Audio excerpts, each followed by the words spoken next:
Boa tarde. Carlo Ancelotti estreia pelo Brasil em fase decisiva das eliminatórias nesta quinta-feira, com transmissão da Sport TVM. Lee Jae-myung vence a eleição presidencial na Coreia do Sul.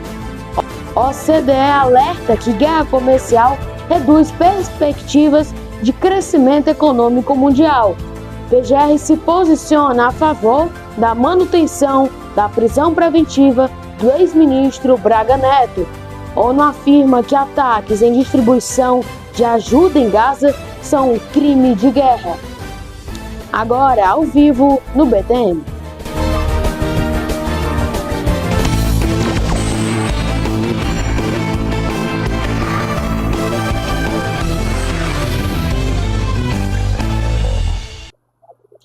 E o Boa Tarde Mundo já está começando e a guerra comercial iniciada pelo presidente dos Estados Unidos, Donald Trump, reduz as perspectivas de crescimento da economia mundial. O alerta foi feito nesta terça-feira pela OCDE. A OCDE reduziu nesta terça-feira sua previsão anual de crescimento econômico mundial devido às tensões comerciais e à incerteza provocadas por Donald Trump.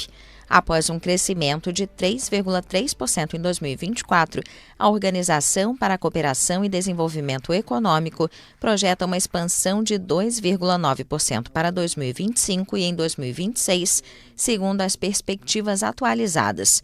No relatório anterior, divulgado em março, a organização, formada por 38 países e com sede em Paris, projetava um crescimento de 3,1% para este ano e de 3% para 2026.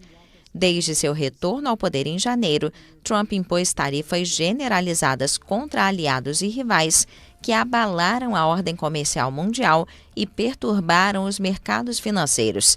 A perspectiva é particularmente sombria para os Estados Unidos. A OCDE espera que a economia americana registre uma desaceleração de 2,8% em 2024 para 1,6% este ano, 0,6 ponto a menos que na previsão anterior, e para 1,5% em 2026.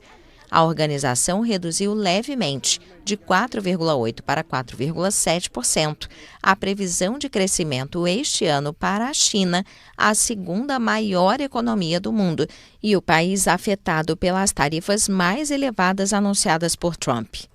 O Brasil mantém a perspectiva de crescimento inalterada para 2025 a 2,1% e tem um aumento para 2026, 1,6%, mas com uma clara desaceleração após a expansão de 3,4% em 2024. A perspectiva para a economia da zona do euro também permanece intacta, com um crescimento de 1% previsto para 2025. Negociadores dos Estados Unidos e da União Europeia devem se reunir em Paris na quarta-feira para negociações comerciais. Além dos Estados Unidos, outro país com uma revisão considerável é o Japão. O relatório reduziu a previsão de crescimento do país em 1,1% para 0,7% em 2025. A ONU pediu uma investigação dos ataques contra civis que buscavam ajuda humanitária distribuída pela Fundação Humanitária de Gaza. Mais 27 pessoas morreram durante esta terça-feira na região.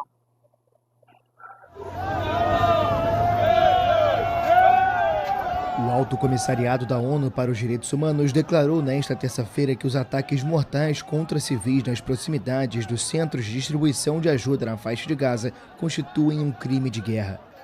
O Organismo das Nações Unidas recordou que foram registradas mortes por 3 dias consecutivos nas imediações dos centros de distribuição de ajuda da Fundação Humanitária de Gaza.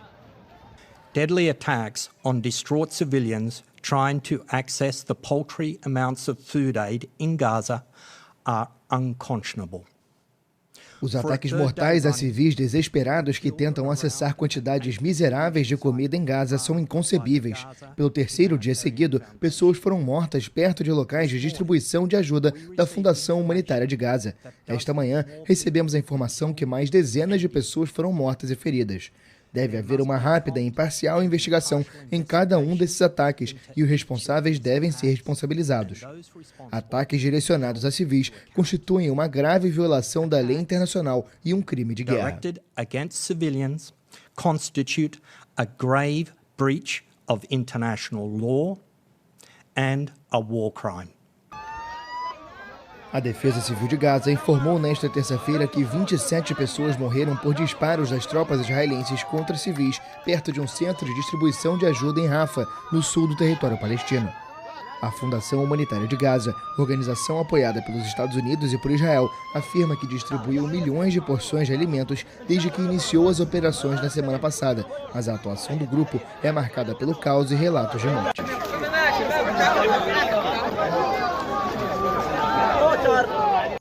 Agora mudando completamente de assunto, porque os sul-coreanos foram às urnas durante esta terça-feira para eleger o seu novo presidente. 6 meses após Yoon Suk-yeol ter mergulhado o país no caos político com sua declaração fracassada de lei marcial. De acordo com as pesquisas de boca de urna e as principais emissoras de TV locais, Lee Jae-myung, do centro-esquerda, é o novo chefe de Estado. Lee Jae-myung, de centro-esquerda, será o novo presidente da Coreia do Sul. A pesquisa de boca de urna e as principais emissoras de TV do país apontam que ele recebeu mais de 51% dos votos, superando o candidato conservador Kim Moon-so, que teve cerca de 39%. A eleição desta terça-feira ocorreu 6 meses após o líder anterior, Yoon Suk-yeol, ter mergulhado o país no caos político com sua declaração fracassada de lei marcial. Desde então, Yoon foi suspenso, acusado de insurreição, preso após semanas de resistência e finalmente destituído do cargo pelo Tribunal Constitucional. Lee, ex-advogado e líder do Partido Democrata, deve assumir o cargo quase imediatamente, assim que a Comissão Eleitoral Nacional concluir a contagem oficial dos votos e validar o resultado. Ele vai enfrentar desafios como as tarifas americanas sobre o comércio internacional que atingiram a economia sul-coreana, voltada para a exportação, em meio à instabilidade política. Durante sua campanha, Lee prometeu impulsionar a indústria de inteligência artificial da Coreia do Sul, com o objetivo de tornar o país um dos 3 líderes globais nesse campo. Também pediu que os envolvidos na tentativa de lei marcial sejam responsabilizados, prometendo levá-los à justiça. A Procuradoria-Geral da República, a PGR, se mostrou favorável à manutenção da prisão preventiva do ex-ministro Walter Braga Neto. O procurador-geral Paulo Gonet defendeu a rejeição de um pedido de liberdade apresentado pela defesa de Braga Neto na semana passada, no âmbito da ação penal que apura uma tentativa de golpe de Estado. A Procuradoria-Geral da República se mostrou favorável nesta segunda-feira à manutenção da prisão preventiva do ex-ministro Walter Braga Neto. O procurador-geral Paulo Gonet defendeu a rejeição de um pedido de liberdade apresentado pela defesa de Braga Neto na semana passada, no âmbito da ação penal que apura uma tentativa de golpe de Estado. Segundo a PGR, a gravidade dos crimes, o risco de que eles se repitam e de que prejudiquem as investigações são motivos suficientes para manter a prisão preventiva, de acordo com a Lei de Decisões Prévias do Supremo Tribunal Federal. Para Gonet, a prisão, abre aspas, ainda se revela necessária, adequada e proporcional, e não pode ser eficazmente substituída por medidas cautelares alternativas neste momento, fecha aspas. O procurador-geral considerou ainda que o fato de a denúncia ter sido recebida pelo STF não afasta a possibilidade de interferência na investigação, já que está em andamento a chamada instrução criminal, etapa em que são produzidas as provas que vão embasar o julgamento. O ex-ministro está preso desde dezembro por suspeita de obstrução das investigações sobre uma suposta tentativa de golpe de Estado. Em março, ele tornou-se réu no STF pelo caso, ao lado do ex-presidente Jair Bolsonaro e outros 6 aliados. Na semana passada, seus advogados recorreram de uma decisão do ministro Alexandre de Moraes, tomada no dia 22 de maio, que rejeitou um pedido de concessão de liberdade preventiva. A defesa alega que não há motivos para ele continuar preso há mais de 5 meses e pede que ele seja solto, mesmo que com a imposição de medidas cautelares. O magistrado deu então 5 dias para que a PGR se manifestasse, o que se deu nesta segunda-feira. A decisão agora volta à responsabilidade do ministro Alexandre de Moraes.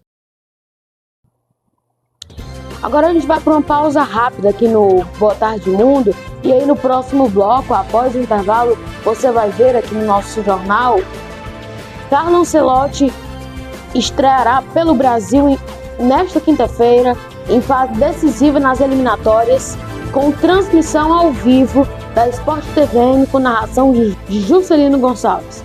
O intervalo é rápido, a gente volta já.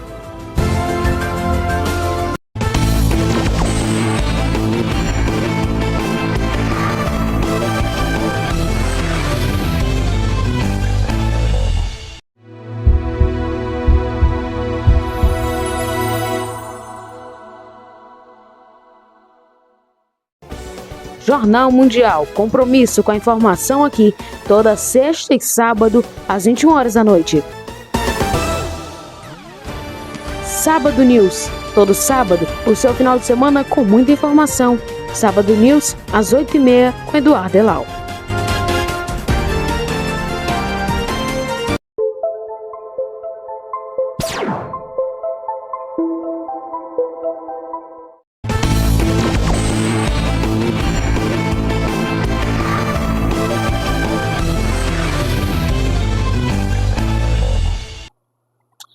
Estamos de volta com o BTM desta quarta-feira. Seja bem-vindo você que chega agora aqui no nosso jornal.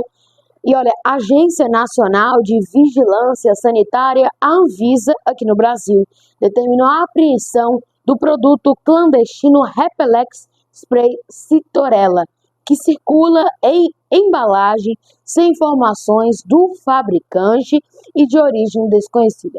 Acompanhe a reportagem de João Pedro Coutinho. A Agência Nacional de Vigilância Sanitária, Anvisa, determinou nesta segunda-feira a apreensão do produto clandestino Repelex Spray Citorella, que circula em embalagem sem informações do fabricante de origem desconhecida. Segundo a Anvisa, o produto traz o mesmo nome de uma marca conhecida e regularizada no mercado, mas em embalagem diferente e sem informações sobre sua origem. Dessa forma, não há qualquer garantia sobre seu conteúdo e a segurança do uso.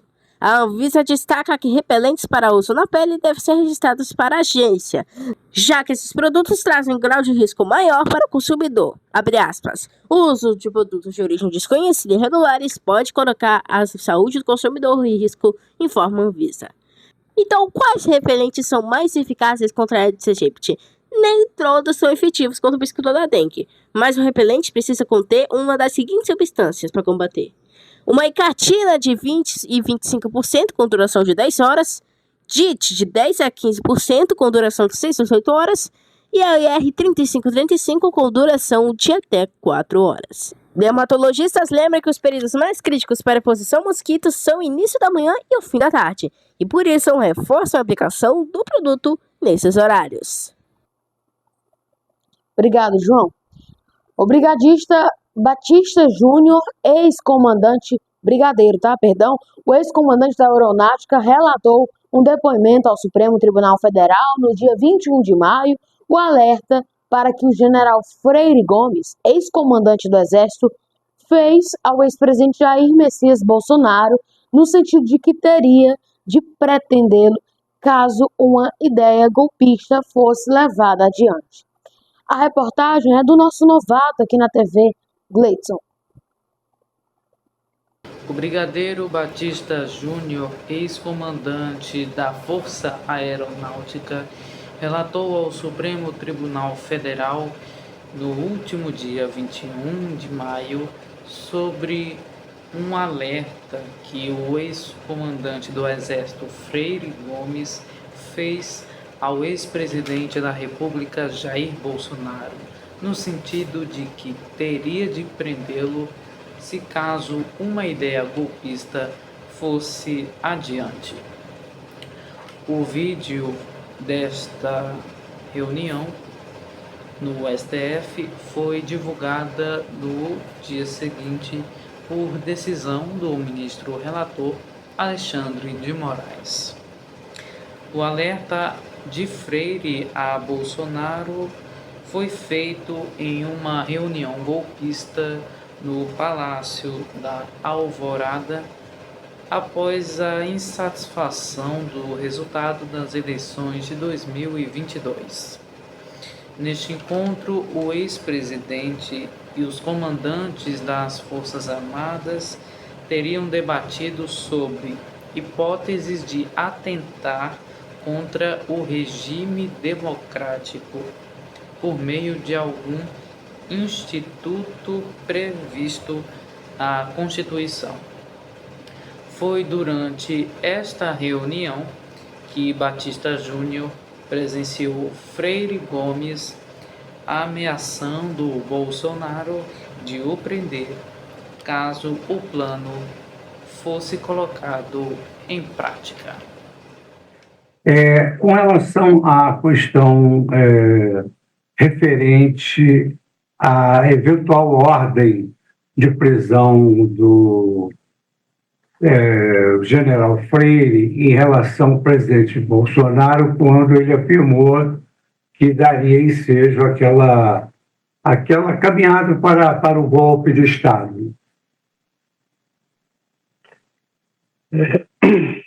Boa tarde, excelentíssimo ministro Fux.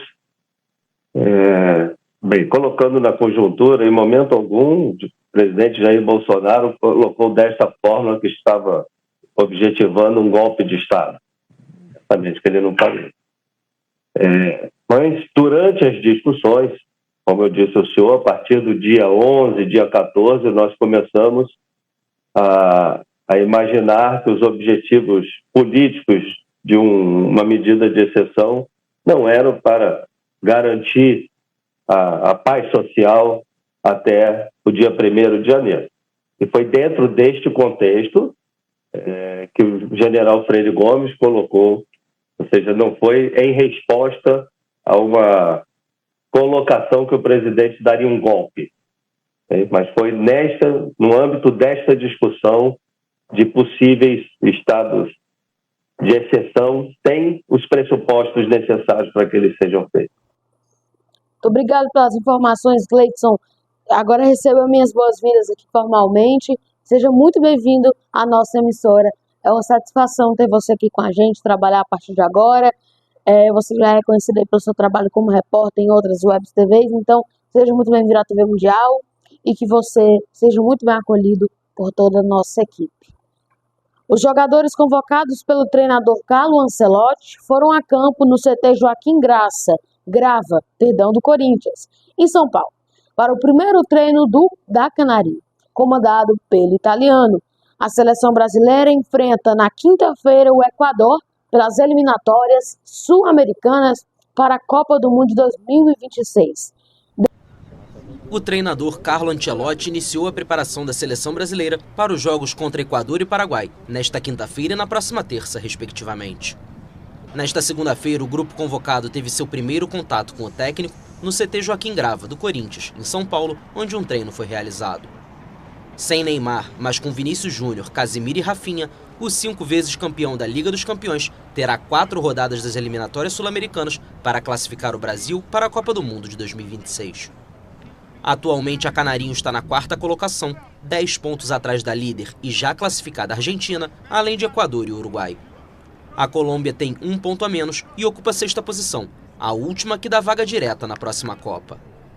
A estreia de Ancelotti no comando da seleção está marcada para as 20 horas de quinta-feira, no Monumental Isidro Romero Carbo, em Guayaquil, no Equador.